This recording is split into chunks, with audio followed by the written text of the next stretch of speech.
सरायकेला। आज सरायकेला के इस धरती में हम लोगों ने JBKSS के द्वारा एक प्रेस कॉन्फ्रेंस का आयोजन किया है। मकसद ये है, उद्देश्य ये है कि आज बड़ा दुर्भाग्य का विषय है कि कल हमारे कार्यकर्ता नहीं बल्कि हमारे पद पर आसीन है पदाधिकारी हैं, केंद्रीय महासचिव अल्पसंख्यक मोर्चा के हैं हमारे कयाम भाई।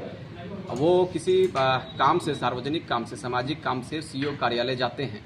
लेकिन CO कार्यालय जाने के बाद जब ये अपना आवेदन वगैरह जो भी इनका काम रहता है, जब ये CO साहब को करने के लिए कहते हैं तो CO की तरफ से जाति सूचक गाली और धक्का मुक्की करना, मारपीट करना, ये बड़ा निंदनीय विषय है। मैं कल रांची में था तो हमारे यहाँ के पदाधिकारियों ने हमसे बातचीत हुई टेलीफोनिक माध्यम से, फिर मैं आया और आज इसी संदर्भ में हमने चाहा कि आवाम के बीच में जगजाहिर होना चाहिए कि आखिर एक CO जो एक बड़ा पद पर आसीन है, लेकिन उनको पद की गरिमा नहीं मालूम है कि उनको किस लिए यहाँ पर भेजा गया है। जनता के कार्यों के लिए भेजा गया, जनता के कामों का और समस्याओं के निदान के लिए भेजा गया। लेकिन दुर्भाग्य इस बात पर है कि आज एक जो कि कयाम अंसारी, आप कह सकते हैं कि वो जनता के द्वारा चुना गया व्यक्ति है, चुना हुआ जनप्रतिनिधि है। अभी वर्तमान में उप प्रमुख के रूप में वो काम कर रहे हैं, जनता के बीच में अपने कार्यों को देने का काम कर रहे हैं। लेकिन आप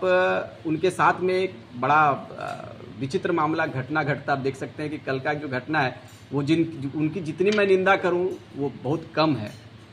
हम साफ साफ सोशल मीडिया और लोकतंत्र के चौथे स्तंभ के माध्यम से बिल्कुल इस बात को कहकर जाएंगे कि यदि 72 घंटा का हमारे लोगों ने, हमारे कार्यकर्ताओं ने, हमारे पदाधिकारियों ने, केंद्रीय कमेटी के जितने भी अधिकारी पदाधिकारी हैं, सबों ने आवेदन दिया है। निजी थाना में भी, स्थानीय थाना में भी आवेदन दिया है और आवेदन के माध्यम से अधिकारियों को अवगत कराया है कि यदि 72 घंटे के अंदर हमारी बातों को नहीं सुना गया और सस्पेंड नहीं किया जाता है CO को, तो फिर हम लोग बड़े आंदोलन के लिए बाध्य होंगे। आंदोलन करना फिर हमारा मजबूरी रहेगा। फिर उस वक्त लोग ना कहें कि JBKSS सिर्फ आंदोलन पर बात करता है, आंदोलन करते हैं। हम लोग विषयों पर बात करते हैं। विषयों पर इसलिए बात करते हैं कि एक यदि आज इनके द्वारा किया गया, कल नवीन बाबू को मारा जाएगा, कल किसी और को मारा जाएगा, तो राज्य के विभाजन का उद्देश्य ये नहीं था। राज्य के विभाजन का उद्देश्य था कि यहाँ के राज्य के लोगों को, जनमानस को उनके अधिकार को दिया जाए, उनके अधिकारों से वंचित ना रखा जाए। अब बताइए, अभी तक वो इसी तरह घूम रहा है ना। आवेदन लिया गया है लेकिन आवेदन पर काम पूर्ण रूप से नहीं हुआ है। हम आप चैनल के माध्यम से अवगत कराना चाहेंगे अधिकारियों को। हमारी बात अभी DSP साहब से हुई है। DSP साहब ने कहा है कि ये मामला मुझ तक नहीं पहुंचा है, तो हमारी टीम, हमने एक कमेटी गठन किया है। कमेटी के माध्यम से हम लोग DSP साहब तक भी आवाज़ पहुंचाएंगे और इस विषय को बिल्कुल हम लोग गंभीरतापूर्वक लिए हैं। JBKSS का मामला ये नहीं है, JBKSS से ऊपर का भी मामला हम लोग इसको बनाने का काम करेंगे। हमारा संगठन इस पर काम कर रहा है। हमारा संगठन का उद्देश्य है कि झारखंड के ज्वलंत विषयों पर बात करें। हमारा मजलूम का हम लोग आवाज़ बनने का प्रयास करते हैं, जो दुख दर्द में रहता है उनका आवाज़ बनने का काम करते हैं। और यदि हमारे आवाज़ को दबाने का प्रयास किया जाएगा, हमारे अधिकारियों को, हमारे संगठन के अधिकारी और पदाधिकारियों को यदि मारा जाएगा, ये शासन व्यवस्था पर बड़ा सवाल है कि आप शासन कैसा चलाते हैं। सरकार के लोग हैं आप और सरकार के नीति नियम पर आप पालन नहीं करते हैं, तो शायद ये झारखंड के लिए दुर्भाग्य का विषय है। क्या नाम है? रिजवान क्रांतिकारी, अल्पसंख्यक मोर्चा, JBKSS केंद्रीय अध्यक्ष। आप लोग काम करते हैं ऐसा नहीं। कल जो मेरे साथ सरायकेला के अंचलाधिकारी प्रवीण कुमार सिंह के द्वारा मुझ पर अचानक हमला किया, मारपीट किया और भद्द व्यवहार, गाली गलौज, माँ का भी गाली गलौज किया है। तो उसमें हम बहुत ही दुख है, बहुत ही दुख के साथ हम टिप्पणी करना चाहते हैं। हमारे साथ हमारे केंद्र के अल्पसंख्यक के JBKSS के अध्यक्ष हैं क्रांतिकारी रिजवान भाई साहब।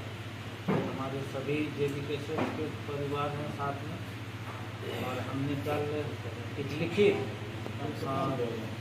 स्थानीय थाना सरायकेला में दिए और अनुमंडल पदाधिकारी कार्यालय में दिए और हमारा SP साहब सरायकेला और DC साहब सरायकेला, सभी को हम प्रतिलिपि दे चुके हैं। हमारा आज तक उस आवेदन का कोई जो है नियमित कार्रवाई नहीं हुई है। इसी का माध्यम से खबर आ रहा है कि सरायकेला CO द्वारा किसी पर फ़ोन में किसी को खबर भेज रहे हैं कि हम लोग जो है कंप्रोमाइज़ करेंगे। तो किसी को आज हमारा भारत में संविधान है और भारत का संविधान जो है उस संविधान का पालन नहीं करते हुए अब चाहे सीओ हो, चाहे वीडियो हो, चाहे डीसी हो, किसी व्यक्ति को मार देंगे तो कौन सा माने नियम और संविधान में लिखा हुआ है? जब वो पद स्थापित है, उनको एग्जाम लिख करके आते हैं, उनको पद मिलता है तो कसम खाते हैं ना, तिरंगा की कसम खाते हैं कि किस चीज़ का तिरंगा माने कसम खाते हैं? किसी को मार देंगे अपना पद मिल के। हम यदि ऊपर में कमरिया हैं, हम किसी को मार देंगे, किसी को धक्का दे देंगे तो बहादुरी हो, अपना पद का गरिमा उनको मालूम नहीं है कि हम क्या कर रहे हैं, नहीं कर रहे हैं। वो भी मेरे साथ जो जाति सूचक भाषा का भी उपयोग किया है, बहुत तो सर्वनाक भाषा का उपयोग किया है। वो तो तुम लोग मुसलमान हैं, जोला है, काडुआ है, पुलिस से गोली मरवा देंगे, आतंकवादी घोषित करवा देंगे, ये कोई बात हुआ है? कितना पावर हो गया उनका? आज तक देखिए, देश आज़ाद होने के बाद कहीं आप लोग प्रेस के माध्यम से सुने हैं इस तरह का कोई ऐसे जनप्रतिनिधि को एक डिप्टी कलेक्टर होकर के इस तरह का भाषा का उपयोग करेंगे? ये सब बहुत ही गर्व की बात है और निंदनीय विषय है। ऐसे विषय पर कितना भी कहें तो कम है। ऐसे अगर आगे के चलते करेंगे और 2 दिन के अंदर कार्रवाई नहीं होती तो हम लोग जिला कार्यालय में उग्र आंदोलन करेंगे।